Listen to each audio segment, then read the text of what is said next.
Europe 1, il est 7h46. Ce matin, Thomas, vous nous proposez une interview vérité inédite.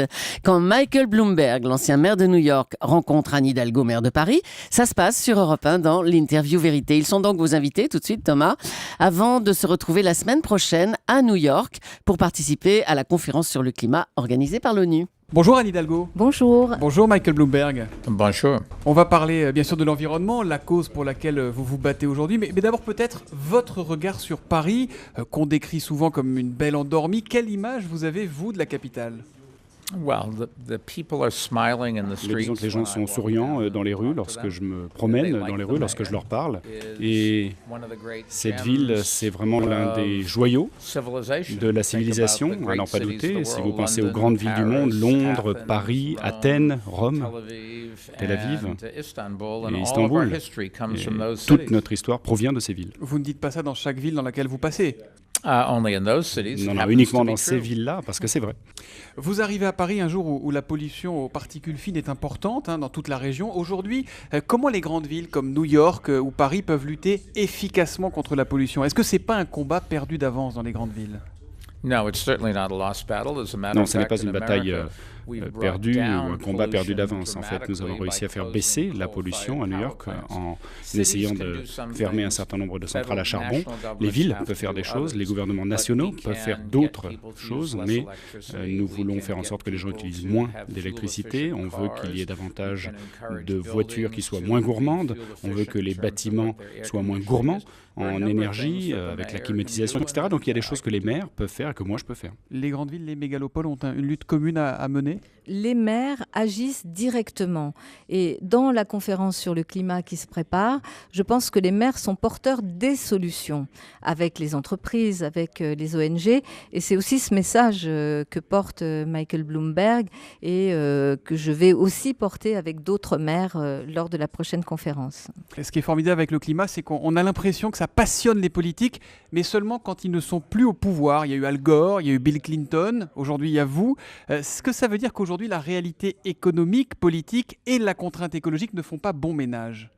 Al Gore and I were on the roof of a building in New York Al Gore maybe 6-7 years ago. était sur le toit d'un bâtiment il y a 6 ou 7 ans et il a repeint ce bâtiment en blanc, ce qui permettait de réduire la consommation d'énergie pour faire baisser la température du bâtiment pendant l'été. Et tout le monde dans la presse, évidemment, s'est moqué de lui en le voyant sur le toit de ce bâtiment.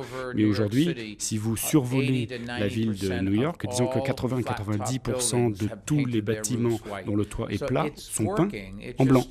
Ça veut dire que ça marche. Ça veut dire que c'est pas simplement qu'il y ait une déclaration et un résultat immédiatement, il faut que ça prenne un peu de temps tout ça. Michael Bloomberg, vous avez été maire de New York pendant 12 ans, vous avez un bilan qui est assez unanimement salué. Pourquoi ne pas être allé plus loin ? Pourquoi ne pas avoir tenté de pousser les portes de la Maison-Blanche ? Écoutez, moi je pense qu'il n'est pas possible de se faire élire aux États-Unis à l'heure actuelle. Il y a des questions sociales qui se posent. Je suis trop conservateur pour les gens de gauche et trop à droite pour les gens de... Mais ça vous aurait plu ? Oui, absolument, ça m'aurait beaucoup plu. Ça m'aurait beaucoup plu, c'est un poste extraordinaire, mais je vais attendre de voir la mer passer aux commandes du pays en France et on Anne verra. Hidalgo, alors adoubée par Michael Bloomberg. Il est très très sympa d'adoubé. Non, d'abord je veux dire que en ce qui me concerne, Paris est pour moi le plus beau des mandats. Mais moi ça me passionne ce travail-là et je trouve que les marges d'action des maires des grandes métropoles sont sans doute aujourd'hui beaucoup plus importante que celle de beaucoup d'États. Vous avez pris la ville en main juste après les attentats du 11 septembre. Aujourd'hui, dans le contexte que l'on connaît, Michael Bloomberg, avec l'État islamique, ces djihadistes qui partent en Syrie et qui menacent de frapper sitôt rentrés chez eux, est-ce que vous craignez, vous, un nouveau 11 septembre à New York ou à Paris ou ailleurs ? We live in a dangerous world. Vous savez, on vit dans un monde dangereux. Et il faut rester sur ses gardes, être préparé à tout. Je pense que le monde est plus dangereux aujourd'hui qu'il ne l'a jamais été au cours de ces 10 ou 12 dernières années. Et espérons-le, au niveau national, nos dirigeants feront preuve de bon sens pour ne pas les laisser avancer, mais pour suivre toutes les pistes qui existent et pour essayer de se préparer à toute éventualité.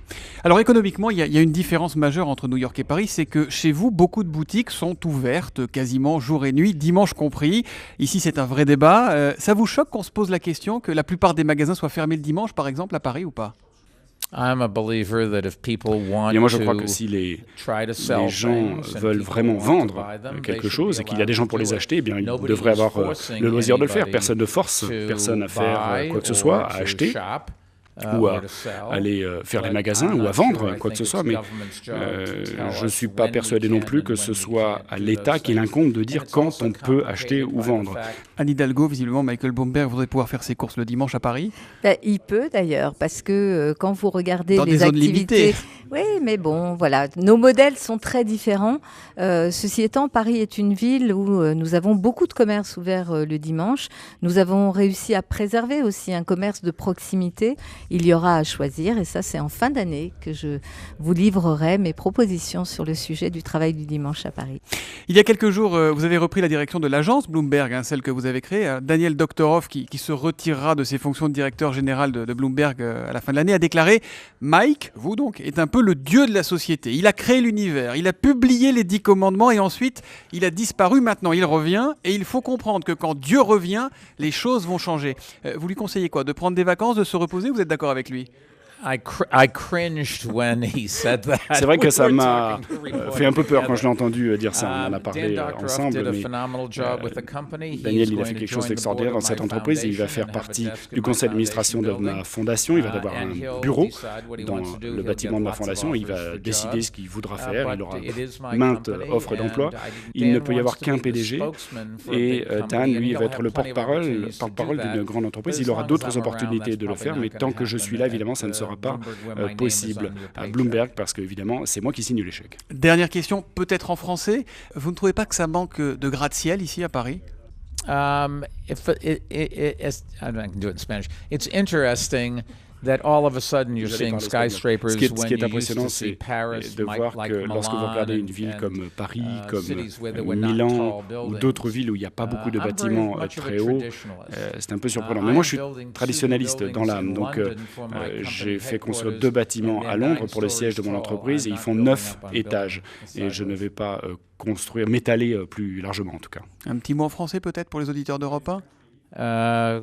Cabaret and crème brûlée.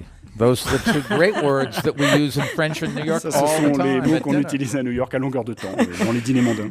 Merci beaucoup, Merci Anne Hidalgo. Merci, Michael Bloomberg, d'avoir été ce matin sur Europe 1. Merci, bonne journée à vous.